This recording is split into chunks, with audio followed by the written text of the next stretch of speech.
গভীর রাতে ঘুম ভেঙে গেলে যদি কেউ আল্লাহর প্রশংসা সম্বলিত বিশেষ একটি দোয়া পাঠ করে, তারপর আল্লাহর কাছে ক্ষমা চায়, তবে তাকে ক্ষমা করে দেয়া হয়। এছাড়াও অন্য কোনো দোয়া করলে তাও কবুল হয় এবং নামাজ পড়লে আল্লাহ ওই নামাজও কবুল করেন। বিস্তারিত ডেস্ক রিপোর্টে।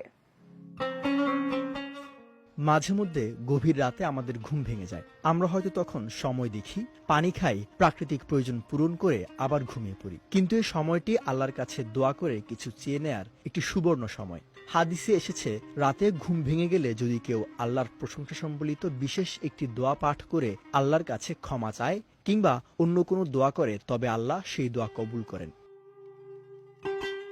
হযরত ওবাদা ইবনে সামেত রাদিয়াল্লাহু তাআলা আনহু থেকে বর্ণিত, আল্লাহর রাসূল সাল্লাল্লাহু আলাইহি ওয়াসাল্লাম বলেছেন, রাতে যখন কারো ঘুম ভেঙে যায় সে যেন এ দোয়াটি পাঠ করে।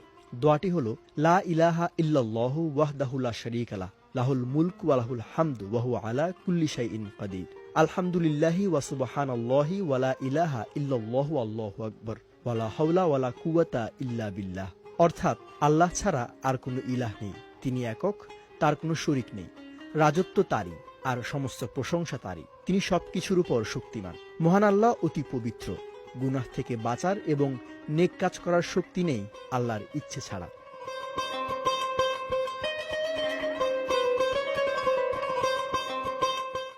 এ দোয়া পাঠ করে সে যদি বলে, হে আমার রব, আমাকে ক্ষমা করুন, আল্লাহ তাকে ক্ষমা করে দেন। বর্ণনাকারী বলেন, এছাড়াও অন্য কোনো দোয়া করলে তা কবুল হয়। এরপর সে যদি উঠে ওযু করে নামাজ আদায় করে, তবে তার নামাজও কবুল হয়। রাতে নামাজ আদায় অত্যন্ত ফজিলতপূর্ণ আমল। কোরআনের বিভিন্ন আয়াতে ও বহু হাদিসে এ আমলের ফজিলত বর্ণিত হয়েছে। কোরআনে মুমিনদের উত্তম বৈশিষ্ট্য বর্ণনা করে আল্লাহ তাআলা বলেছেন, আর রহমানের বান্দা তারাই যারা জমিনে বিনম্রভাবে চলাফেরা করে এবং যখন জাহেল ব্যক্তিরা তাদের অশালীন ভাষায় সম্বোধন করে তখন তারা বলে সালাম।